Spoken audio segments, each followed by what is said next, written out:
Everyone, welcome back to my channel. So Meesho affiliate marketing ಬಗ್ಗೆ ಹೇಳಿ, ಅದು ಪ್ರಾಡಕ್ಟಲ್ಲಿ ಹೇಗೆ ನಾವು ಪರ್ಚೇಸ್ ಮಾಡೋದು, ಆಟೋ ಡಿ ಎಮ್ ಹೇಗೆ ಸೆಟ್ ಮಾಡೋದು ಅಂತ ಪ್ರತಿಯೊಂದಿಗೆ ಒಂದೊಂದೇ ಕ್ವೆಶನ್ಸ್ ಕೇಳ್ತಾ ಇದ್ರಿ. ನಾನು ಈಗಾಗಲೇ ಮೀಶೋ ಬಗ್ಗೆ ಹೇಗೆ ನೀವು ಮೀಶೋ ಕ್ರಿಯೇಟರ್ ಕ್ಲಬ್ಗೆ ಜಾಯ್ನ್ ಆಗಬೇಕು ಅಂತ ನಾನು ಆಗಲೇ ಒಂದು ವೀಡಿಯೋ ಮಾಡಿ ಪೋಸ್ಟ್ ಮಾಡಿ ಹಾಕಿದ್ದೀನಿ. ಅದನ್ನು ಇನ್ ಕೇಸ್ ನೀವು ನೋಡಿಲ್ಲ ಅಂತಂದರೆ ಹೋಗಿ ಒಂದ್ಸಲ ಚೆಕ್ ಮಾಡಿ. ಸೊ ಮೀಶೋ ಕ್ರಿಯೇಟರ್ ಕ್ಲಬ್ಗೆ ಹೇಗೆ ಜಾಯ್ನ್ ಅಂತ ಅದೇ ಥರ ಪ್ರೋಸೆಸ್ ಫಾಲೋ ಮಾಡಿದ್ರೆ ನೀವು ಕೂಡ ಮೀಶೋ ಕ್ರಿಯೇಟರ್ ಕ್ಲಬ್ ಜಾಯ್ನ್ ಆಗ್ಬೋದು.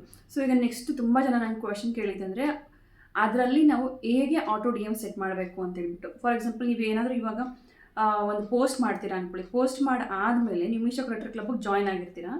ಜಾಯ್ನ್ ಆದಮೇಲೆ ನೀವೇನೋ ಒಂದು ಪ್ರಾಡಕ್ಟ್ನ ಪರ್ಚೇಸ್ ಮಾಡಿ ಅದನ್ನ ನೀವು ಪ್ರಾಡಕ್ಟ್ನ ರಿವ್ಯೂ ಮಾಡ್ತೀರಾ, ಪ್ರಮೋಟ್ ಮಾಡಿಬಿಟ್ಟು ನೀವು ಅದನ್ನು ಇನ್ಸ್ಟಾಗ್ರಾಮಲ್ಲೋ ಅಥವಾ ಯೂಟ್ಯೂಬಲ್ಲೋ ಏನಾದರೂ ಒಂದು ಪೋಸ್ಟ್ ಮಾಡ್ತೀರಾ ಅಂದ್ಕೊಳ್ಳಿ. ಇವಾಗ ನೀವು ಪೋಸ್ಟ್ ಮಾಡಿ ಆದಮೇಲೆ ಇವಾಗ ನಾನು ಏನಾದರೂ ಲಿಂಕ್ ಅಂತ ಕಮೆಂಟ್ ಮಾಡಿದ್ರೆ ನನಗೆ ರೆಸ್ಪಾಂಡ್ ಬರಬೇಕು. ಸೊ ಆ ಲಿಂಕ್ ನನಗೆ ಬರಬೇಕು. ಪ್ರತಿಯೊಬ್ಬರಿಗೂ ನಾವು ಹೋಗಿ ಇದರ ಲಿಂಕ್ ಪೇಸ್ಟ್ ಮಾಡಿ ನಾವು ಪ್ರತಿಯೊಂದು ಯಾರ್ಯಾರು ಕಮೆಂಟ್ ಆಗ್ತಾರೆ ಅವ್ರಿಗೆಲ್ಲ ಹೋಗಿ ಪರ್ಸನಲ್ ನಾವು ಮೆಸೇಜ್ ಮಾಡೋಕ್ಕಾಗಲ್ಲ. ಸೊ ಅವ್ರು ಯಾವಾಗ ಯೂಸರ್ಸ್ ಆಗಿರ್ಬೋದು ಅಥವಾ ಬೇರೆ ಯಾರಾದರೂ ಕಮೆಂಟ್ ಬಾಕ್ಸಲ್ಲಿ ಲಿಂಕ್ ಅಂತ ಹಾಕಿದ ತಕ್ಷಣಕ್ಕೆ ಅವ್ರಿಗೆ ಲಿಂಕ್ ಹೋಗಬೇಕು. ಆ ಥರ ಹೇಗೆ ನಾವು ಆಟೋ ಡಿ ಎಮ್ನ ಸೆಟ್ ಮಾಡಬೇಕು ಅನ್ನೋದನ್ನ ನಾನು ಈ ವಿಡಿಯೋದಲ್ಲಿ ಕ್ಲಿಯರಾಗಿ ಹೇಳ್ಕೊಡ್ತೀನಿ.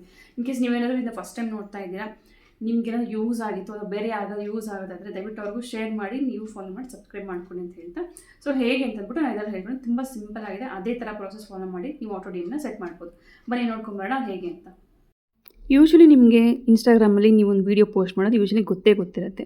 ಸೊ ಈ ಥರ ನಾರ್ಮಲಾಗಿ ನಾರ್ಮಲಾಗಿ ನೀವೇನು ಅಂದರೆ ಪ್ರಾಡಕ್ಟ್ನ ರಿವ್ಯೂ ಮಾಡ್ತೀರೋ ಆ ವಿಡಿಯೋನ ಅಲ್ಲಿ ಪೋಸ್ಟ್ ಮಾಡಿ ಫಸ್ಟ್ ಇನ್ಸ್ಟಾಗ್ರಾಮಲ್ಲಿ ಪೋಸ್ಟ್ ಮಾಡಿದ ತಕ್ಷಣ ಇಮ್ಮಿಡಿಯೇಟಾಗಿ ನೀವು ಮೀಶೋ ಓಪನ್ ಮಾಡಿ ಮೀಶೋದಲ್ಲಿ ಮೀಶೋ ಕ್ರಿಯೇಟರ್ ಕ್ಲಬ್ಬಲ್ಲಿ ಹೋಗ್ಬಿಟ್ಟು ನಿಮಗೆ ಈ ಥರ ಒಂದು ಇಂಟರ್ಫೇಸ್ ಕಾಣಿಸುತ್ತೆ. Send products to auto D M ಮತ್ತು ಕ್ರಿಯೇಟ್ ಅಫಿಲಿಯೇಟ್ ಲಿಂಕ್ಸ್ ಅಂದ್ಬಿಟ್ಟು. ಇದು ಇನ್ಸ್ಟಾಗ್ರಾಮಿಗೆ ಮಾತ್ರ send products to D M ಅಂದ್ಬಿಟ್ಟು. ಸೊ ಅದ್ರ ಮೇಲೆ ನೀವು ಕ್ಲಿಕ್ ಮಾಡಬೇಕು. ಇವಾಗ ಅದ್ರ ಮೇಲೆ ಕ್ಲಿಕ್ ಮಾಡಿದ್ರೆ ನೀವು ಇನ್ಸ್ಟಾಗ್ರಾಮಲ್ಲಿ ಏನು ಪೋಸ್ಟ್ ಮಾಡಿರ್ತೀರಲ್ವಾ ಆ ಪೋಸ್ಟು ಇಲ್ಲಿ ರಿಫ್ಲೆಕ್ಟ್ ಆಗುತ್ತೆ. ಸೊ ಫಸ್ಟ್ ಅದನ್ನು ನಾನು ಪೋಸ್ಟ್ ಮಾಡಿದ್ದೆ. ಸೊ ಅದನ್ನು ಇಲ್ಲಿ ಸೆಲೆಕ್ಟ್ ಮಾಡಿಕೊಂಡು ಇಲ್ಲಿ ನೀವು ಮೀಶೋ ಆರ್ಡ್ರಿಂದ ಪರ್ಚೇಸ್ ಮಾಡಿರೋದು ಅಥವಾ ವಿಶ್ ಲಿಸ್ಟಲ್ಲಿ ಇದೆಯಾ ಆ ಪ್ರಾಡಕ್ಟು, ಅದನ್ನು ಯಾವುದಿದೆಯೋ ನೋಡಬೇಕು. ನಾನಿಲ್ಲಿ ಆರ್ಡರ್ ಮಾಡಿದ್ದೆ, ಸೊ ಹಾಗಾಗಿ ಅದು ಇಲ್ಲಿದೆ. ಸೊ ಆ ಪ್ರಾಡಕ್ಟ್ನ ನಾನೀಗ ಐ ಕ್ಯಾಪ್ ಬಗ್ಗೆ ನಾನು ಮಾಡಿರೋದು ಆ್ಯಕ್ಚುಲಿ ಅದನ್ನು ನಾನು ಸೆಲೆಕ್ಟ್ ಮಾಡ್ಕೊತೀನಿ. ಸೆಲೆಕ್ಟ್ ಮಾಡಿಕೊಂಡ್ರೆ ಕಂಪ್ಲೀಟ್ ಅಂತ ಕೊಟ್ಟರೆ ಮುಗೀತು. ಸೊ ನೋಡೋದಲ್ವಾ, ಇಷ್ಟೇ ಸಿಂಪಲ್ ಪ್ರೋಸೆಸ್. ಜಸ್ಟ್ ನೀವು ಪೋಸ್ಟ್ ಮಾಡಾದ್ಮೇಲೆ ಮೀಶೋದಕ್ಕೆ ಹೋಗ್ಬಿಟ್ಟು ನೀವು ಆಟೋ ಡಿ ಎಮ್ ಸೆಟ್ ಮಾಡಿದ್ರೆ ಎಷ್ಟು ಜನ ಆದರೂ ಸರಿ ನಿಮಗೆ ಲಿಂಕ್ ಅಂತ ಕಮೆಂಟ್ ಮಾಡಿದ ತಕ್ಷಣ ಇಮ್ಮಿಡಿಯೇಟ್ ವಿತಿನ್ 2-3 ಸೆಕೆಂಡ್ಸಲ್ಲಿ ಅವ್ರಿಗೆ ಮೆಸೇಜ್ ಹೋಗ್ಬಿಡುತ್ತೆ ವಿತ್ ಲಿಂಕ್. ಮತ್ತು ಕಮೆಂಟ್ ಬಾಕ್ಸಲ್ಲಿ ಕೂಡ ಅವ್ರಿಗೆ message please check D M ಅಂತ ಬರುತ್ತೆ, ಇಲ್ಲ thanks nice check D M ಅಂತ ಬರುತ್ತೆ. ಬಟ್ ಪರ್ಸ್ನಲಿ ಅವ್ರ ಡಿ ಎಮ್ಗೆ ನೀವು ಕಳಿಸಿರೋಂಥ ಲಿಂಕ್ ಅಂದರೆ ನೀವೇನು ಟ್ಯಾಗ್ ಮಾಡ್ತಿಲ್ಲ ಆ ಲಿಂಕು ಎಲ್ಲ ಕಸ್ಟಮರ್ಸ್ಗೂ ಹೋಗುತ್ತೆ.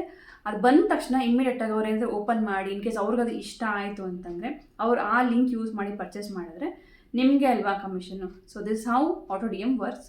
ಸೊ ಐ ಥಿಂಕ್ಸ್ ಈ ಒಂದು ವಿಡಿಯೋ ನಿಮ್ಗೆ ಇಷ್ಟ ಆಯಿತು ಅಂತ ಅನ್ಕೋತೀನಿ. ಮತ್ತು ನಿಮಗೆ ನೆಕ್ಸ್ಟ್ ವಿಡಿಯೋದಲ್ಲಿ ಸಿಗ್ತೀನಿ. ಇನ್ ಕೇಸ್ ನಿಮ್ಗೆ ಏನಾದ್ರು ಡೌಟ್ಸ್ ಇತ್ತು, ಏನಾದರೂ ಕ್ಲಾರಿಫಿಕೇಷನ್ ಬೇಕು ಅಂತಂದರೆ ನನಗೆ ಅದು ಕಮೆಂಟ್ಸಲ್ಲಿ ಹಾಕಿ ನಾನು ನಿಮ್ಗೆ ಕಳಿಸ್ಕೊಡ್ತೀನಿ.